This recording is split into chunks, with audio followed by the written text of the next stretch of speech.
അങ്ങനെ ഇരിക്കുമ്പോൾ ഞാൻ ഒരാളെ കണ്ടത്. ഞാൻ കണ്ടതിൽ വെച്ച് ഒട്ടും എക്സൈറ്റിംഗ് അല്ലാത്ത ഒരാൾ. ഒരൊറ്റ കാര്യം പോലും തനിക്ക് അനുകൂലമായി സംഭവിക്കില്ലെന്ന് ഉറച്ചു വിശ്വസിച്ചിരുന്ന ഒരാൾ. അയാൾ ജീവിച്ചാലും മരിച്ചാലും ഒരു വ്യത്യാസവും ഇല്ലെന്ന് സ്വയം വിശ്വസിച്ചിരുന്ന ഒരാൾ. പക്ഷെ ഭാഗ്യത്തിന് അയാൾക്കൊരു അവസരം കിട്ടി. നഷ്ടപ്പെട്ട എല്ലാം തിരിച്ചു പിടിക്കാനുള്ള ഒരു അവസരം. അയാൾ ആഗ്രഹിച്ച പോലത്തെ ഒരു ജീവിതവും. കാരവൻ പോലെ നീങ്ങവേ മുന്നില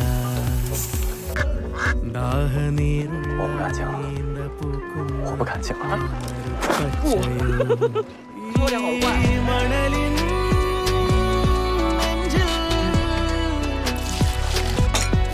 നേരുറവ പോലെ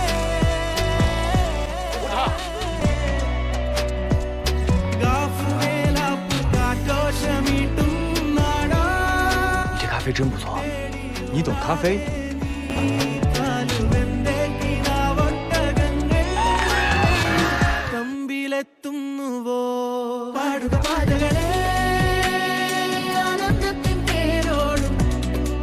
我帮你买咖啡，帮你买咖啡吧。